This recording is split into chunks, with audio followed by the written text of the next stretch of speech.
कल्याण Tata power परिसरात अनेक विजेचे पोल गंजल्याने वाकले आहेत. काल रात्रीच्या सुमारास यातील एक पोल कविता जाधव यांच्या घरावर कोसळल्याने त्यांच्या घराचे नुकसान झाले आहे. मात्र गेले 15 दिवसापूर्वीच या परिसरातील अनेक विजेचे पोल घसरल्याने पडण्याची शक्यता वर्तव्य स्थानिक रहिवाशांनी अधिकाऱ्यांना पत्र मिळाले देखील केले आहे. मात्र रहिवाशांच्या या पत्राकडे दुर्लक्ष केल्याने काल ही दुर्घटना घडली असून या दुर्घटनेत कोणती जीवितहानी झाली नाही, मात्र घराचे मोठ्या प्रमाणात नुकसान झाले आहे. हा अपघात घडून देखील संबंधित अधिकारी आले नसल्याची या घरात राहणाऱ्या कविता जाधव व त्यांच्या 3 मुलांना रात्रभर घराबाहेर ताटकळत राहावे लागले. आता हा पोल कोणाचा आहे हेच कळत नसल्याने या गरीब महिलेला नुकसान भरपाई कोण देणार, असा प्रश्न उपस्थित केला जात आहे. काय नाव आहे तुमचं? सुमन गुप्ता आहे. मी MACB ला गेलेलो होता कंप्लेंट टाकायला. तो बोलतो की टाटाची लाईन आहे, तो टाटावाला काय करणार, आमच्यावर काही नाहीये. म्हणून आमचे पण गेलेले सगळं 5-6 आहे, त्यांचे पूर्ण तुटलेले असे हालत झालेले. आणि लाईन कोणाची आहे? टाटाची आहे का MACBची? MACB वाल्याला सांगितलं तर MACB वाला बोलतो की टाटाची लाईन आहे. त्यांचे पण माझ्याकडे रेकॉर्डिंग आहे.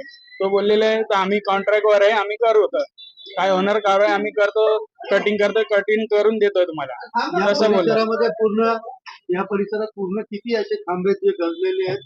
आणि कुठले असं बघायला गेलं तर पूर्ण जिथेपर्यंत लाईट आहे तिथेपर्यंत पूर्ण खंबा असंच झालेलं, पूर्ण बँड झालेलं आहे. आणि त्यांच्यावर काय आम्ही कंप्लेंट पण केलं, 15 दिवस झाला, त्यांच्यावर नोटीस पण टाकले, तो काय कारवाई काय ऍक्शन घेत नाही. काय आता बत्ती गुल म्हणजे लाईट वगैरे गेल्यात तर काय परिस्थिती? तो डमी लाईट आहे, लाईट तर नाही गेले, मग यो खंबे जो पडतात तो आपलं नुकसान होतात, घराच्या पत्रे वित्रे काय घर तुटतात, त्याच्यावर काही ना काही ऍक्शन घ्यायला लागेल. नाही कधी पण काय पण होऊ शकतं, कोणाला जीव पण होऊ शकतं. काय सांगाल, काय नाव आहे तुमचं की कधी हे फोन करतो? मेरा नाम कविता राजू जादव है। मैं 15 दिन से घूम रही हूँ कि मेरे वायर मेरे पत्रे पे डाल के गए, आप निकालो, तो उन्होंने एक्शन नहीं लिया कुछ भी। बड़े साहब आए, उन्होंने देखी गए, पुलिस को कंप्लेंट डाला, पुलिस भी आके देखी गए, पंचनामा करके गए, फिर भी उन्होंने कुछ भी नहीं किया। और आज भी रात के 12 बजे से हम बच्चे को लेके नहीं खाना बना के कुछ नहीं, फिर बाहर भी हम लोग खड़े 12 बजे से। बरसात का टाइम है, पूरा घर में मेरे पानी गिर गया है, क्या नुकसान हुआ है? पत्रा टूट गया, दीवार टूट गया, सब टूट गया।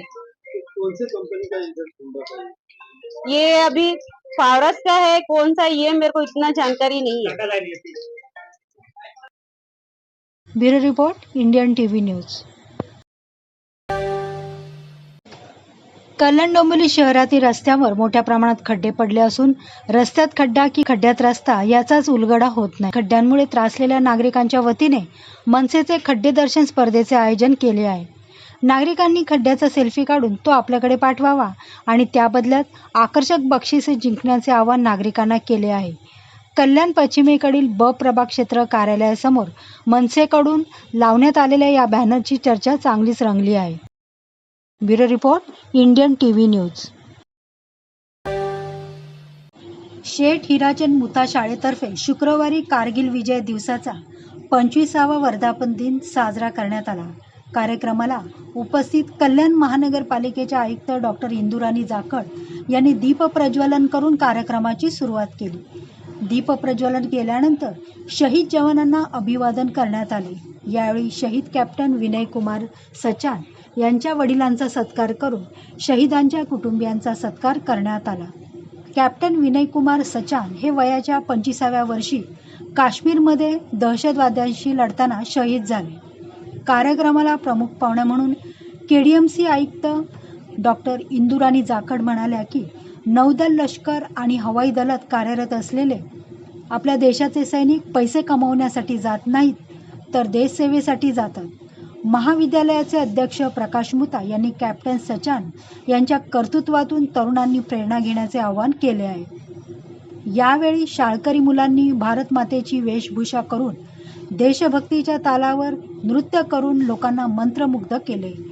कारगिल विजय दिवसानिमित्त महाविद्यालयाचे अध्यक्ष प्रकाश मुथा, राजस्थान जैन संघाचे अध्यक्ष अमृतलाल शंकलेशा, कमलादेवी महाविद्यालयाचे अध्यक्ष सदानंद उर्फ बाबा तिवारी, शाळेच्या प्राचार्या सपना गडिया, महाविद्यालयाच्या विश्वस्त श्रीमती अन्वेषा मुथा, NCC लेफ्टनंट विनीता हुबळेकर आणि द्वितीय अधिकारी ली प्रशांत सोनवणे आदी उपस्थित होते.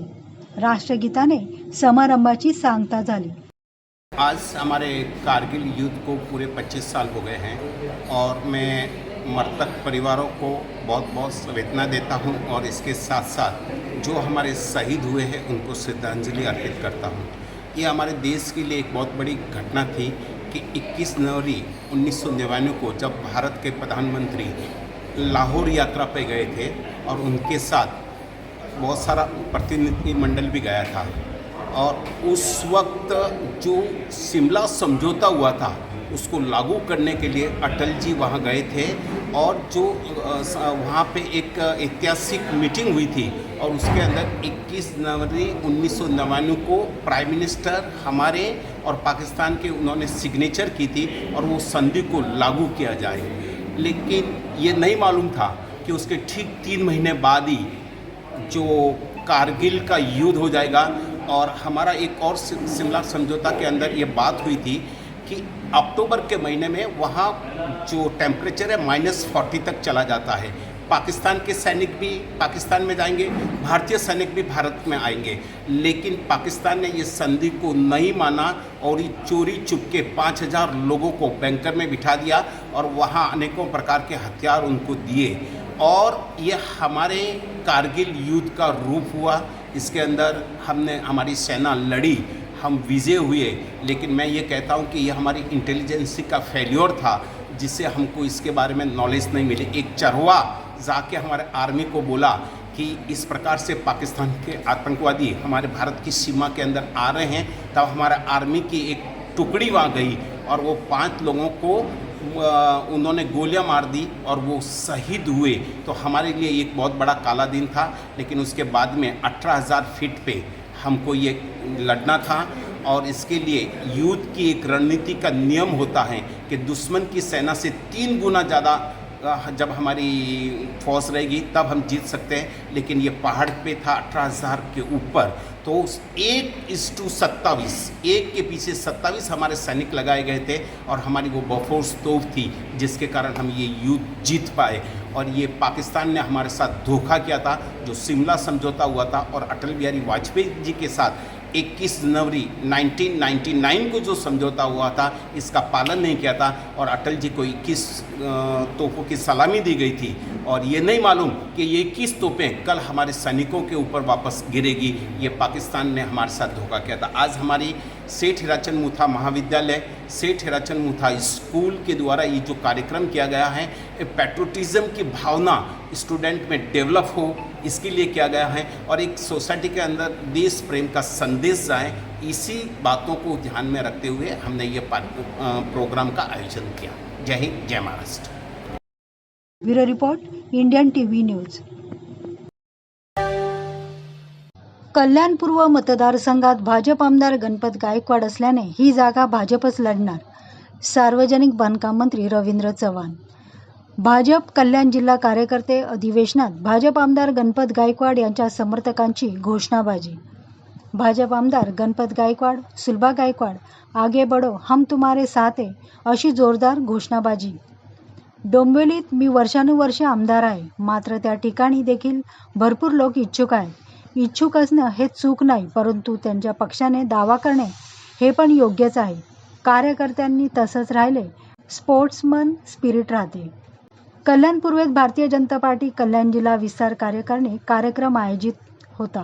या कार्यक्रमात कॅबिनेट मंत्री रवींद्र चव्हाण, आमदार निरंजन डावकरे, माजी आमदार नरेंद्र पवार, आमदार गणपत गायकवाड यांच्या पत्नी सुलभा गायकवाड आणि इतर जिल्ह्यातील पदाधिकारी उपस्थित होते. आपल्याला माहीत आहे की गेली वर्षानुवर्षे या भागामध्ये आमदार गणपत शेठ गायकवाड हे काम करतात, सातत्याने निवडून येत आहेत. आपला माणूस असंच त्यांना संबोधलं जातं. त्यामुळे या भागातील कार्यकर्त्यांना स्वाभाविकपणे आज ते बैठकीलाही होते. त्यामुळे महायुतीमध्ये ही जागा जी आहे आमदार म्हणून ते आहेत. आताही आपण पाहिलं असेल की महायुतीला विधान परिषदेमध्ये मतदान ज्यावेळेला आवश्यक होतं, कोर्टाच्या आदेशाने ते मतदानासाठी सुद्धा स्वतः त्या ठिकाणी आले होते. त्यामुळे ही जागा जी आहे ती महायुतीमध्ये भारतीय जनता पार्टीचे आता सद्यस्थितीत आमदार या ठिकाणी आहेत. संघटनात्मक ताकदही या भागांमध्ये भारतीय जनता पार्टीची अतिशय चांगली आहे. त्यामुळे कार्यकर्त्यांमध्ये उत्साह असणं गरजेचं आहे. त्यांनी विचारलं की जागा कोण लढेल. त्यामुळे आता तर आमदार भारतीय जनता पार्टीचे असल्यामुळे भारतीय जनता पार्टी हा प्रथम दावा हा या सीटवरती हा आहेच. जसं डोंबिवलीमध्ये मी वर्षानुवर्ष त्या ठिकाणी आमदार आहे, पण त्याही ठिकाणी बरेच जण इच्छुक आहेत.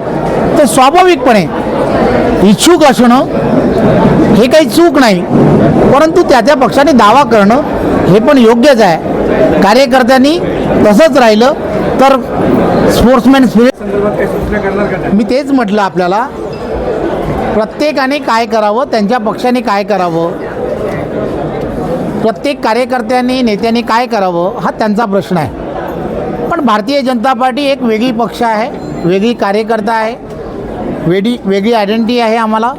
त्यामुळे आम्हाला आमच्या पक्ष कार्यकारिणी पक्षश्रेष्ठी जे सांगतात त्याप्रमाणेच आम्ही सगळीजणं काम करत असतो. आमचे पक्षश्रेष्ठी जसं सांगतील त्या पद्धतीने आम्ही काम करू, यात काहीच आहे. Bureau report, Indian TV news. अनेक लग्न समारंभात गेल्यावर कळते की मुलींचे शिक्षण 12वी पर्यंतच झाले आहे.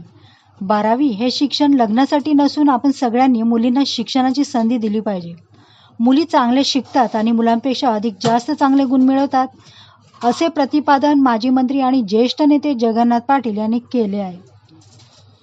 आगरी युथ फोरम डोंबिवली यांच्या वतीने इयत्ता 10वी उत्तीर्ण पदविका धारण केलेल्या शिवाय प्रावीण्य मिळवलेल्या आगरी समाजातील विद्यार्थ्यांचा गुणगौरव सोहळा व सत्कार समारंभ शनिवारी डोंबिवली पूर्वेकडील होरायझन सभागृह येथे संपन्न झाला. यावेळी जगन्नाथ पाटील बोलत होते.